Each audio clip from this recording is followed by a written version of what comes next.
I've owned a lot of cars, and I've owned 3 BMWs, and every single one of them has been a manual, and in today's video, I'm telling you guys why. This right here is my F22 BMW M240i, and this is manual as well. And I also have an F22 M235i, picture on screen. That's at home, as we've taken the M240 out today. So the question is, with BMW building such good automatic boxes, why do I always choose the manual? So what's going on, guys? Welcome back to another video on the channel. In today's video, we're talking about gearboxes, specifically the manual gearboxes that I've had in 3 of my BMWs. Now, before we go any further, I think it's right that I show you guys the manual box. Now, if you're a BMW fan, you can't tell me that this whole system here doesn't look really good. We've got carbon fiber everywhere, and we've also got the M Performance gear shifter, which is a life changer if you've got a manual box. Now, I haven't just driven manuals, I've also driven DCT, and I've also driven ZF boxes, both really good automatic gearboxes. Now, we're going to break this video up into 3 segments. Those 3 segments are going to be why I chose the manual box, the pros and cons of the manual box, and also the reliability of the manual box. And for anyone curious, in case you didn't know already, the manual box is a 6-speed. So we can answer the first question pretty easily. Why did I choose it? And this is basically the answer.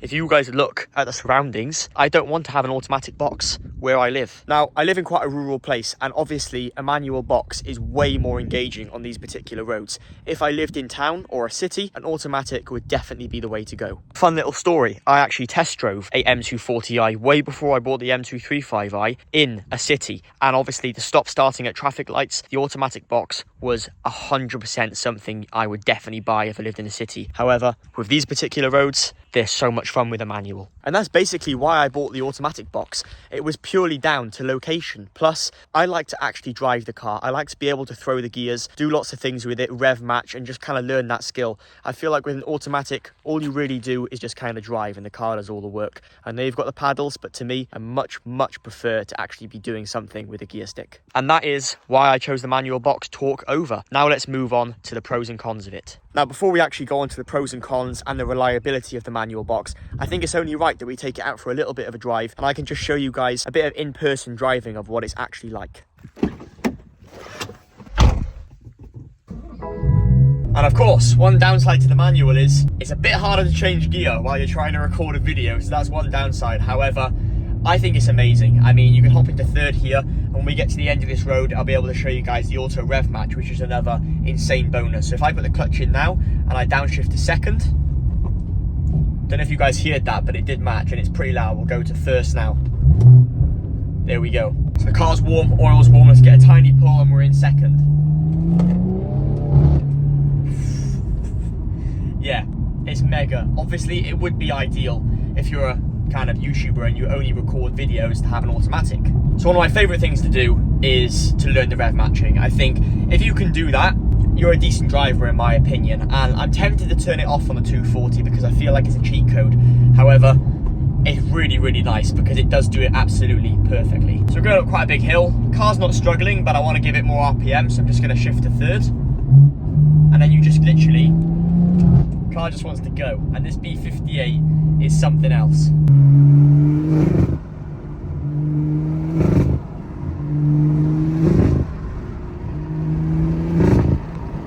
Now you can't tell me that that doesn't sound good. I think now we'll move on to the pros and cons and the reliability. Pros and cons then. As you can see, the throw on this is absolutely amazing, and the shifter is incredible. Now, we're going to start off with the pros, and obviously we'll move to the cons after that. And these pros and cons are in my personal opinion with driving different manual gearboxes that I've had in my BMs. The first pro is the fact of the auto rev match. Now, I know this is kind of subjective to only some cars that have it. However, it's quite fun, and it's also a negative at the same time because you kind of lose the skill from doing it and actually learning it like I have done in the M235i. It's great, so I kind of count that as a pro, and it's quite engaging and very entertaining when it does work. Now, the next pro is the fact that you can have a gear and hold it in the gear for as long as you want. Now, I'm pretty sure on some autos, you can obviously keep it at 7k RPM, not that you would do that. However, if you're drifting, burnouts, etc., you can hold it there for as long as you like, and nothing is going to change it for you unless something breaks. Obviously, I'm not encouraging you guys to do stupid things to your car. However, with an automatic box, it does a lot of the work for you, and it has a lot more safety restrictions,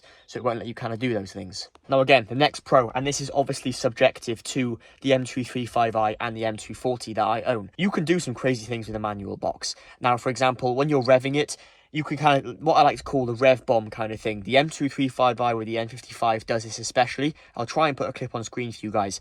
But I think it's basically where when you let off and you put your clutch in to change gear, it does this almighty bang. And it's quite a sound, and I personally love it.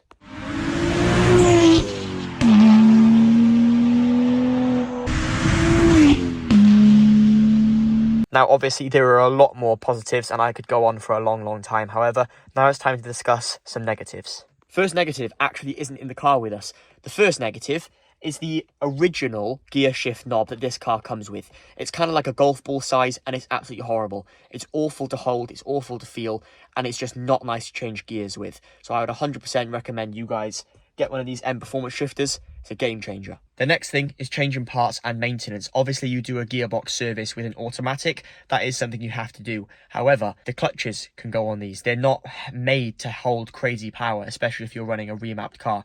So that's another added thing that you have to change.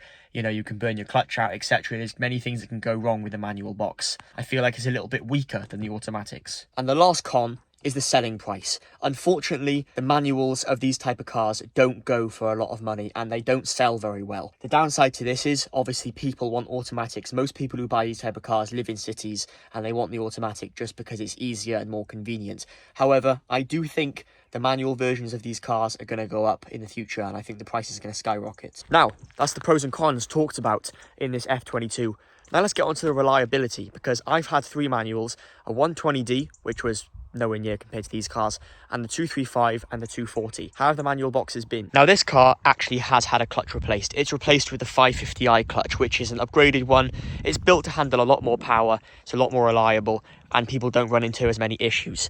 The 235 clutch is a stock clutch, and that has not been changed or tampered with in the slightest. And I mean, the 120D, that's not even worth talking about, because we're not talking about those particular BMWs in today's video. Now, the previous owner did all the clutch work on this. He had it done, and he didn't actually tell me why he changed it. I don't know if the clutch was slipping in the first place, and I don't know if he just did it as preventative maintenance. However, the upgrade was really good, because obviously the 550i clutch is something a lot of people recommend you do, especially if you're pushing a tune on this car or pushing more power than factory. And it was only done like 10,000 miles ago, so this car is pretty much set for a long time now, and it's not going to need a clutch as long as I treat it well for a good while. So we can talk about what the reliability's been like.